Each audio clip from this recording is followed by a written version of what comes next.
gente! E aí, como é que vocês estão? Espero que todo mundo esteja bem.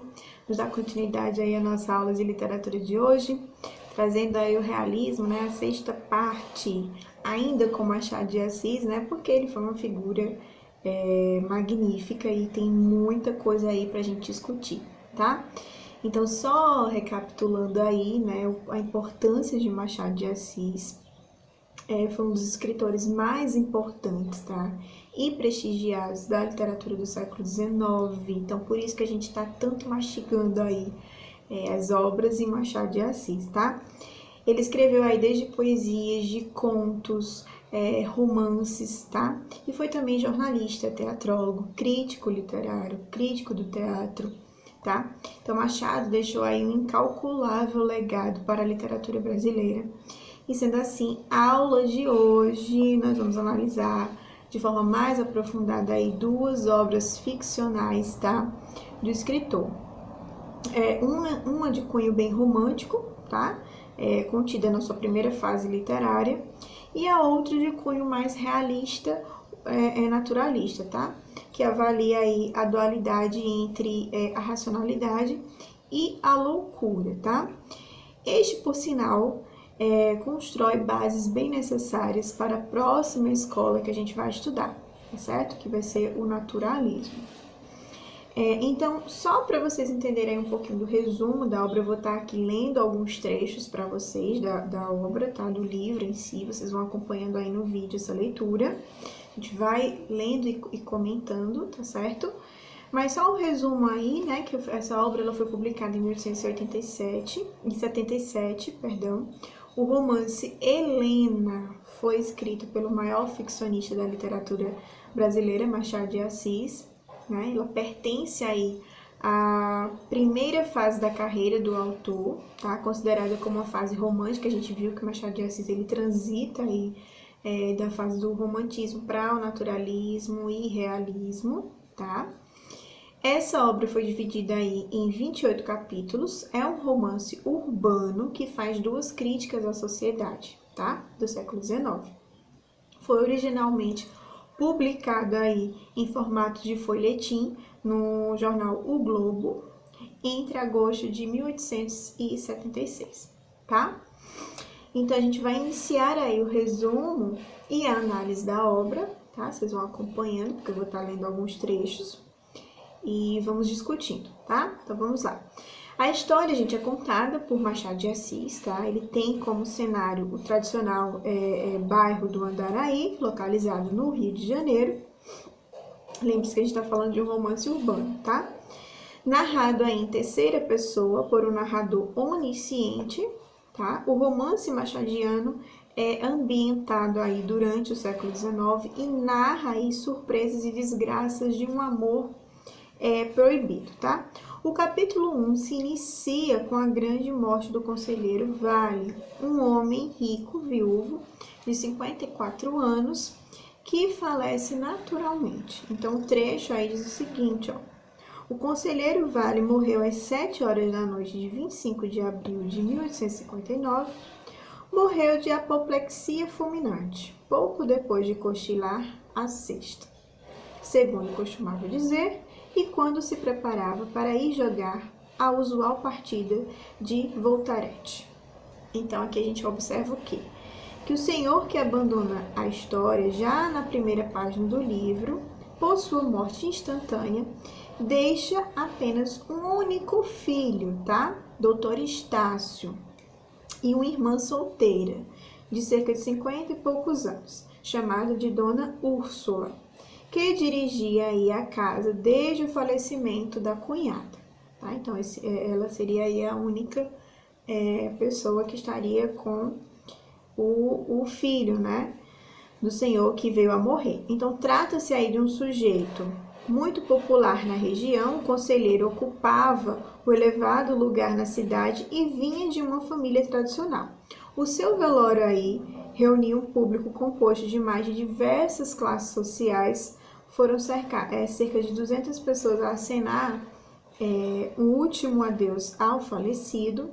Doutor Camargo, né, médico e amigo de longa data, encontrou um testamento e abriu na manhã seguinte do falecimento, na companhia de outros 2 testamenteiros, Estácio e Padre Melchior. Foi o médico, tá? O primeiro a ler aí o testamento e a constatar, sabe o que está ali dentro? Talvez uma lacuna ou um grande excesso, né? Sem saber o que dizer à família do falecido, né, o amigo reflete muito sobre o assunto. E no dia seguinte ele promete aí retornar com mais conclusões. Então ele provocar aí o suspense foi a maneira encontrada pelo médico de preparar os espíritos da família, né, para a notícia inesperada. Então, no dia seguinte, Dr. Camargo, ele abre o testamento com toda a formalidade exigida e comunica que o documento continha uma peça inesperada, a menina Helena, tá? E a gente lembra que ele só tem quem? O filho e a irmã, né? E de repente aparece aí a menina Helena. E para surpresa de todos, o conselheiro Vale, né, reconhecia no testamento a existência de uma filha natural, chamada Helena, de 17 anos, que havia tido com Dom Ângela de Soledade. A jovem estaria em um internato em Botafogo e, segundo as instruções do morto, deveria ir viver com a família, sendo legítima herdeira da fortuna, assim como o filho Estácio. Então, o conselheiro ainda pedia que a menina fosse tratada com desvelo e carinho, como se deu o seu matrimônio fosse, como se ela fosse aí do matrimônio dele, tá? Estácio e Úrsula jamais haviam ouvido falar de Helena. A primeira reação de Úrsula, né, irmã dele, foi rejeitar completamente a sobrinha, aceitando apenas entregar-lhe parte da herança, mas jamais recebendo-a em sua casa, tá? A tia, mesmo antes de conhecer a jovem, já a considerava uma intrusa, uma menina qualquer que não deveria ter direito ao amor dos parentes. Então, Estácio, por sua vez, aceitou de pronto a decisão do pai, tá? Receberei essa minha irmã como se fora criada comigo. Minha mãe faria com certeza a mesma coisa. Então, a falecida mãe do jovem, né, era conhecida por sua generosidade e capacidade de perdoar, né, de perdão. De modo que o filho teria herdado essas características semelhantes aí às da sua genitora.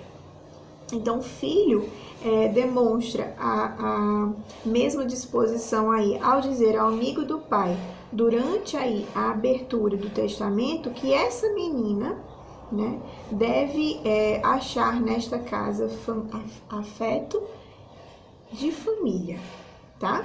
Então, apesar de não ter conhecido a mãe da nova irmã, Dom Ângela, da Soledade, Estácio não se preocupou com o futuro. Quanto à camada social a que pertencia a mãe de Helena, não se preocupou muito com isso. Certo que eles saberiam levantar a filha até a classe a que ela ia subir, né? Então, vale lembrar aí que nessa época, tá, gente, descrita por Machado de Assis, o berço era elemento essencial para se estabelecer o lugar do sujeito na sociedade. Ou seja, você precisava aí ter poder, né, dinheiro, para você poder estar inserido aí de fato na sociedade, tá? Então, você tinha que ter um status aí. Helena, ela era descrita fisicamente como uma moça delgada, magra e elegante, tá? Apesar de possuir atitudes modestas, as feições da moça são altamente idealizadas pelo narrador, né, por Machado de Assis. Então, a gente vai conferir abaixo, né, aí no vídeo que vocês acompanhem aí, ou no material de apoio, o pormenor da descrição dos traços de Helena. Olhem só. A face de um moreno pêssego tinha a mesma imperceptível penugem da fruta de que tirava a cor. Naquela ocasião, tingia-no uns longes cor-de-rosa, a princípio mais rubros, natural efeito do abalo. As linhas puras e severas do rosto parecia que as traçara arte religiosa. Se os cabelos castanhos com os olhos, em vez de dispostos em duas grossas tranças, lhe caíssem espalhadamente sobre os ombros, e se os próprios olhos alcançassem as pupilas do céu, dissereis um daqueles anjos adolescentes que traziam a Israel as mensagens do Senhor. Não exigiria a arte maior correção e harmonia de feições, e a sociedade bem podia contentar-se com a polidez de maneiras e a gravidade do aspecto.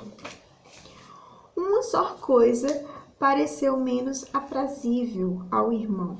Eram os olhos, ou antes de olhar, cuja expressão de curiosidade, sonsa e suspeitosa reserva, foi o único senão que lhe achou e não era pequeno. Então aí ele vai descrevendo as características da jovem Helena. Mas a jovem, ela não era louvada apenas pelos atributos físicos, por ser uma menina bonita, né? A sua personalidade também era de arrebatar afetos aos que estavam ali ao seu redor. Ela era uma menina doce, né? Então a beleza, ela complementava isso aí. Então aí ele diz o seguinte, que Helena tinha os predicados próprios a captar a confiança e a afeição da família. Era dócil, afável, inteligente, não era estes, contudo, nem ainda a beleza, os seus dotes por excelência eficazes.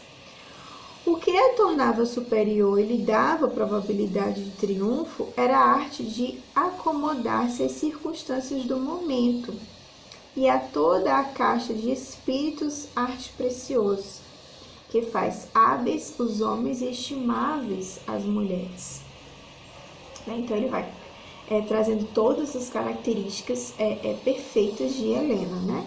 Então, apesar aí da resistência inicial da tia Helena e a acolhida pela casa e pela família, por fim, quando Úrsula adoece, finalmente cede a gentileza e a disponibilidade da recém-sobrinha e passa aí a amparar como era o desejo inicial exposto pelo seu irmão. Então, ela não queria saber de Helena, né, no início, mas depois que ela começa a conhecer, né, ela vai acolhendo a menina.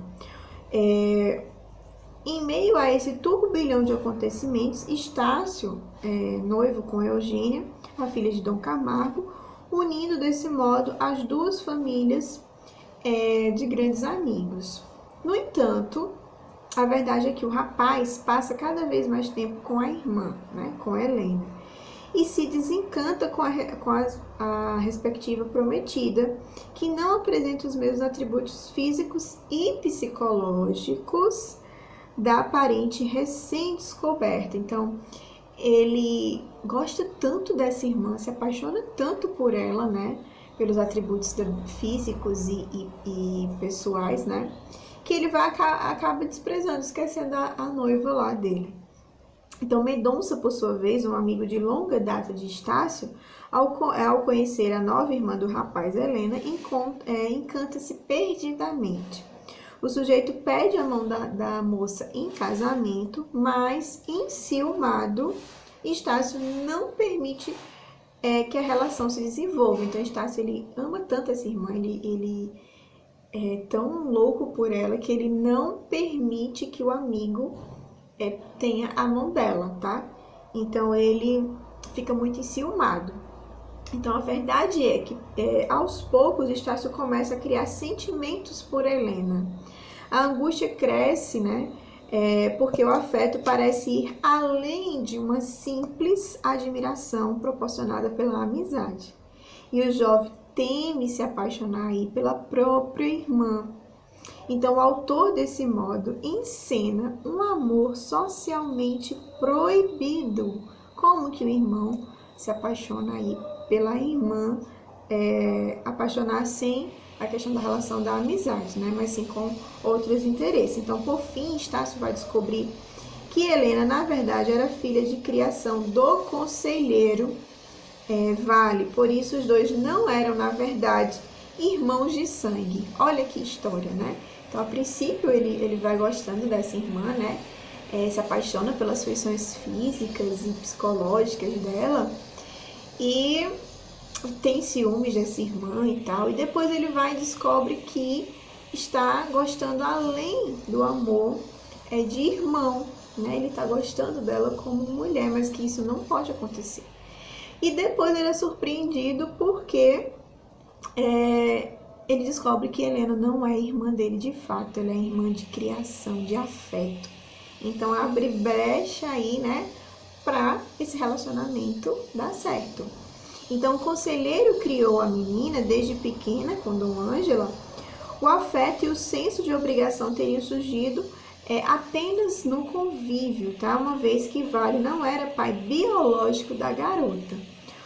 Como um homem de bons valores, Estácio resolve obedecer ao testamento do pai, mesmo sabendo que Helena não era a sua irmã biológica, né? Ele continua aí com esse pensamento de que ela seria apenas a sua irmã, né? E não traçar aí.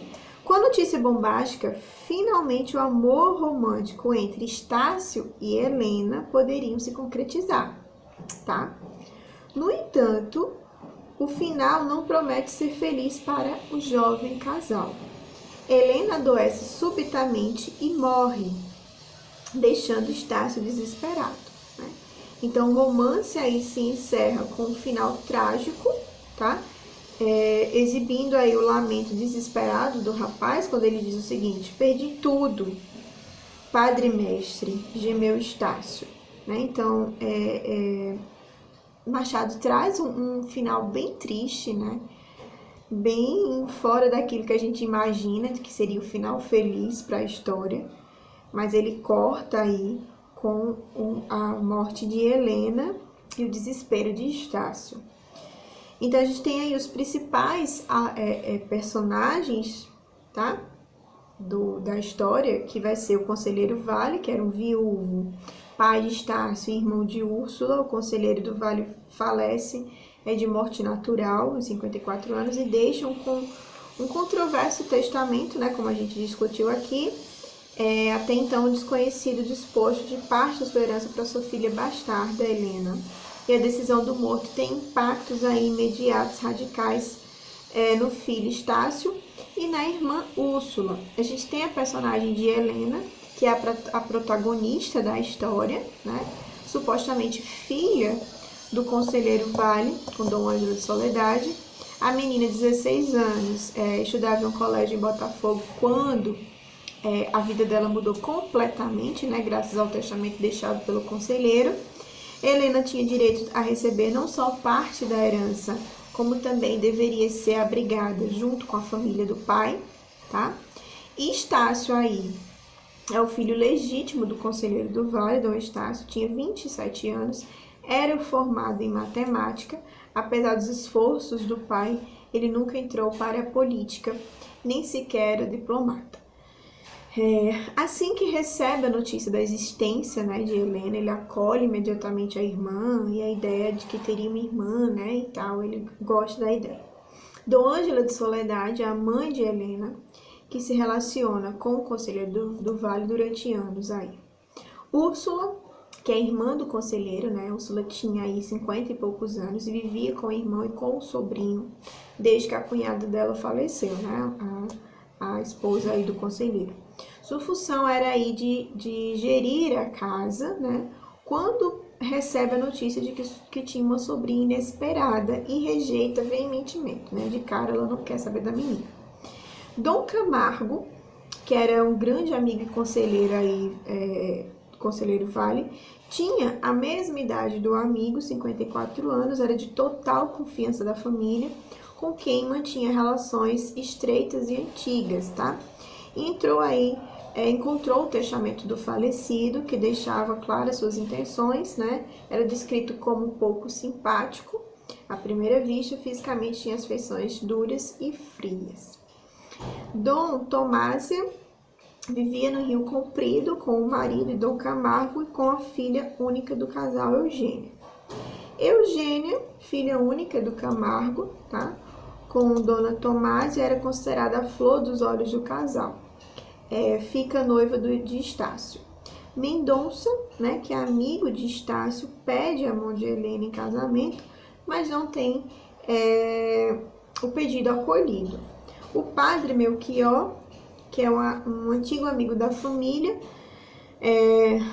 Vale e um dos testamenteiros designados pelo conselheiro, tá? E a gente vai para fechar aí essa obra de Helena, né, que é uma obra fantástica aí de Machado de Assis, né, um romance bem interessante, instigante, a trama inteira prende você, tá?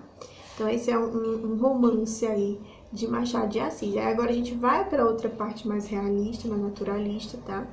Que é o resumo da obra aí, O Alienista, tá? Análise e obra.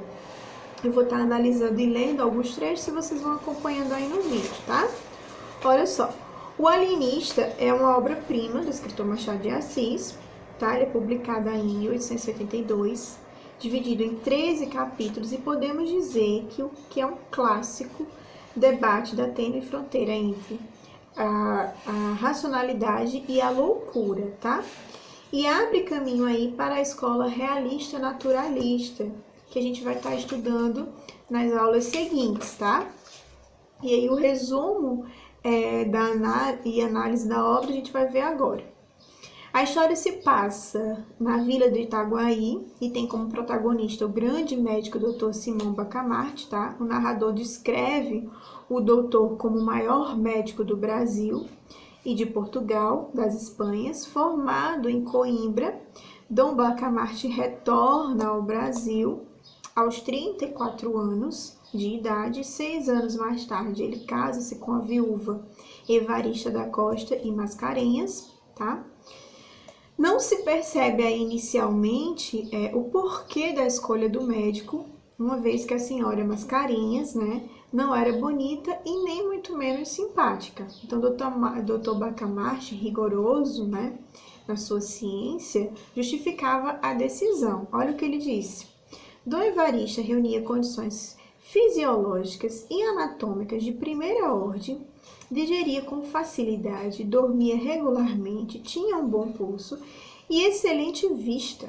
Estava assim apta para dar-lhe filhos robustos, sãos e inteligentes. Se além dessas prendas únicas dignas da preocupação de um sábio, doutor Evaristo era mal composto de feições.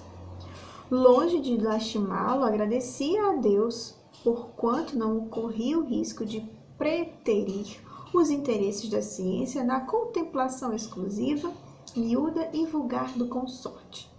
Então, qual era a visão dele aí, segundo Dona Evarista, né?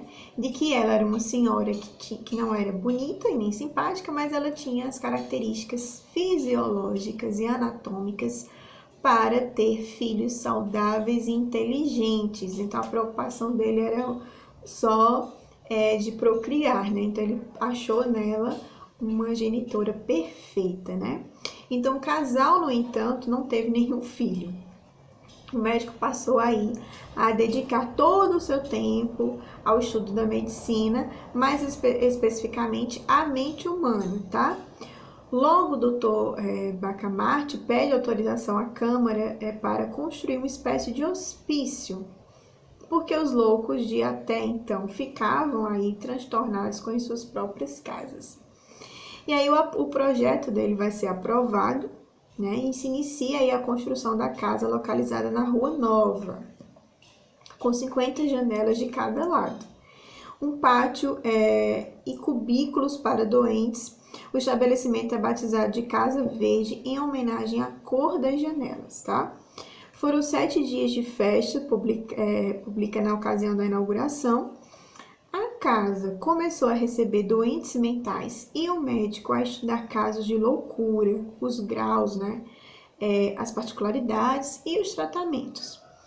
Como a Casa Verde começou aí a receber mais pacientes que vinham das cidades vizinhas, Dr. Bacamarte mandou construir novos espaços. Os hospícios abrigavam aí todo tipo de doentes mentais, né? Desde os monomaníacos aos doentes de amor, os esquizofrênicos. E tem um trecho aí que diz o seguinte, ó. O alienista procedeu a uma vasta classificação dos seus enfermos, Dividiu-os primeiramente em duas classes principais, os furiosos e os mansos. Daí passou às subclasses monomanias, delírios, alucinações e diversas. Isto feito, começou um estudo aturado e contínuo e analisava os hábitos de cada louco, as horas de acessos, as aversões, as simpatias, as palavras, os gestos, as tendências, inquiria da vida dos enfermos, profissão, costumes, circunstâncias da revelação mórbida, acidentes da infância e da mocidade, doenças de outra espécie, antecedentes da família, uma devassa, enfim, como não faria o mais atilado corregedor. E a cada dia notava uma observação nova, uma descoberta interessante, um fenômeno extraordinário. Ao mesmo tempo, estudava melhor o regime, as substâncias medicamentosas, os meios curativos e os meios paliativos, não só que vinham dos seus amados árabes, como as que ele mesmo descobria à força de sagacidade e paciência. Então, ele torna-se aí um médico, né? Um médico psiquiatra que vai estar cuidando, estudando cada um desses casos minuciosamente, relatos da família, históricos familiares, antecedências. Ele vai estar fazendo esses estudos minuciosamente, tá? E com o passar do tempo, Dr. Simão Bacamarte foi ficando cada vez mais absorvido pelo seu próprio projeto de vida, né? E passava mais tempo com seus doentes e exercitava mais anotações e pesquisas, já quase não dormia e nem comia. Ele ficou obcecado por cuidar aí desses pacientes.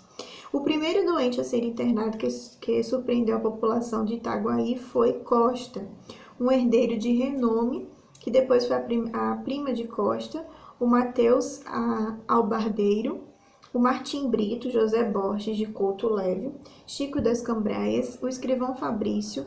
Um a um desses habitantes, tá, foram sendo diagnosticados como ensandecidos e levados para a Casa Verde. Houve então aí uma rebelião, tá, com cerca de 30 pessoas, liderada pelo Barbeiro. Os rebeldes se dirigiam à Câmara. Apesar do protesto não ter sido acolhido, né, o movimento crescia cada vez mais, tendo aí alcançado 300 pessoas. Alguns dos participantes do movimento foram metidos na Casa Verde. Gradualmente, a casa ganhou aí novos moradores, inclusive o próprio presidente da Câmara, doutor até Dom Evarista, esposa do médico, foi trancada na Casa Verde sob acusações de mania sumptuária, né? E aí a grande reviravolta da história, por fim, né, quando todos os habitantes da Casa Verde são colocados na rua, a ordem voltou a reinar em Itaguaí, com seus moradores de volta aos antigos lares, e Simão Bacamarte, por sua vez, decide se internar voluntariamente na casa. Então, é uma história bem interessante, né, em que ele se torna um médico obcecado por estudar a mente humana e acaba criando toda uma confusão e, por final, ele mesmo se interna aí na Casa Verde, tá? Os principais personagens aí, a gente vai ter Simão Bacamarte, que é o célebre médico formado por Coimbra, com carreira no exterior, estudioso de novas terapêuticas, tá? Evarista da Costa Mascarenhas, que é a mulher de Dr. Simão Bacamarte, aos 25 anos, já viúva, casou-se com um médico que na altura tinha 40 anos, tá? Crispim Soares, que é o boticário da vila de Itaguaí, um amigo do médico Simão Bacamarte. A gente vai ter também Padre Lopes, que é o vigário da vila de Itaguaí. E o significado aí da palavra alienista, pouca gente conhece, tá?